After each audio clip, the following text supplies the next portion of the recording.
کیا آپ نے کبھی سوچا ہے ایک انسان زندہ مچھلی کے پیٹ میں کیسے زندہ رہ سکتا ہے؟ اندھیرا، خاموشی اور چاروں طرف سمندر کی گہرائی۔ یہ کوئی فلمی سین نہیں ہے، نہ ہی کوئی افسانہ ہے۔ یہ ایک حقیقت ہے، اور یہ واقعہ ہے اللہ کے ایک عظیم نبی حضرت یونس علیہ السلام کا۔ حضرت یونس علیہ السلام کو اللہ تعالیٰ نے ایک بستی کی طرف بھیجا جسے نینوا کہا جاتا تھا۔ یہ بستی آج کے عراق کے علاقے میں واقع تھی۔ وہاں کے لوگ بت پرستی میں ڈوبے ہوئے تھے۔ یہ قوم اللہ کو بھول چکی تھی اور گناہوں میں زندگی گزار رہی تھی۔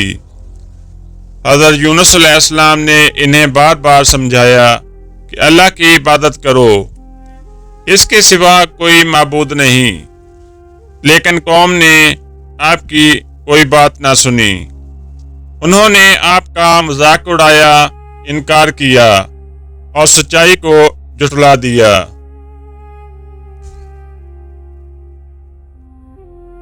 حضرت یونس علیہ السلام نے کئی سالوں تک اپنی قوم کو تبلیغ کی، انہیں بازاروں میں تبلیغ کی، ان کے گھروں میں جا کر سمجھایا، لیکن وہ قوم مسلسل انکار کرتی رہی۔ تو حضرت یونس علیہ السلام نے انہیں خبردار کیا کہ اگر تم باز نہ آئے تو تم پر اللہ کا عذاب آئے گا۔ یہ مفہوم قرآن پاک میں سورہ یونس اور دیگر مقامات پر بیان ہوا ہے، لیکن قوم نے پھر بھی بات نہ مانی۔ حضرت یونس علیہ السلام کو لگا کہ اب یہ قوم نہیں مانے گی۔ پھر آپ نے شہر چھوڑنے کا فیصلہ کیا۔ یہاں پر ایک اہم موڑ آتا ہے کہ حضرت یونس علیہ السلام نے اللہ کے حکم کا انتظار کیے بغیر اپنی قوم کو چھوڑنے کا فیصلہ کر لیا۔ یہ ایک نبی کے لیے بہت بڑی آزمائش تھی۔ وہ نینوا شہر کو چھوڑ کر نکل گئے۔ حضرت یونس علیہ السلام ایک کشتی میں سوار ہو گئے۔ شروع میں سب ٹھیک تھا، لیکن اچانک سمندر میں طوفان آ گیا۔ لہریں اونچی ہونے لگی، کشتی ڈوبنے کے قریب پہنچ گئی۔ کشتی والوں نے اپنا سامان تک سمندر میں پھینک دیا۔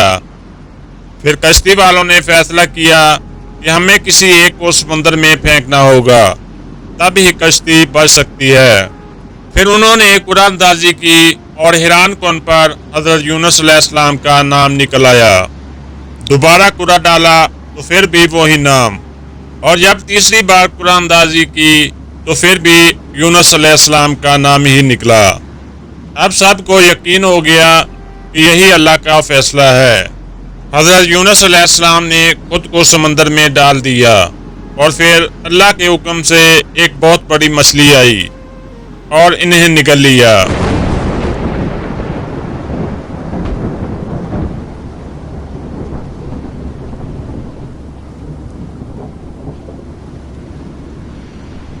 لیکن یہ کوئی عام واقعہ نہیں تھا۔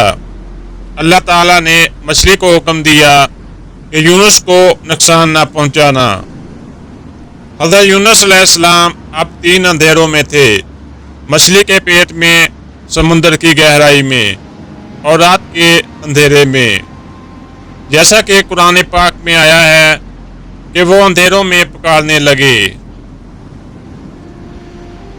یہ تھے 3 اندھیرے، رات کا اندھیرا، سمندر کا اندھیرا اور مچھلی کے پیٹ کا اندھیرا۔ حضرت یونس علیہ السلام مچھلی کے پیٹ میں زندہ اور سلامت رہے۔ اس حالت میں جب کوئی امید باقی نہ رہی تو حضرت یونس علیہ السلام نے ایک دعا کی، لا الہ الا انت سبحانک انی کنت من الظالمین۔ یہ دعا آج بھی دنیا کی سب سے طاقتور دعاؤں میں شمار ہوتی ہے۔ پھر اللہ تعالیٰ فرماتے ہیں کہ ہم نے ان کی دعا قبول کی اور انہیں غم سے نجات دی۔ اللہ تعالیٰ نے مچھلی کو حکم دیا اور مچھلی نے حضرت یونس علیہ السلام کو ساحل پر اگل دیا۔ حضرت یونس علیہ السلام بہت کمزور ہو چکے تھے۔ اللہ نے ان کے لیے ایک بیل اگائی جو انہیں سایہ اور خوراک دیتی تھی۔ یہ اللہ کی رحمت تھی۔ یہ اللہ کی رحمت اور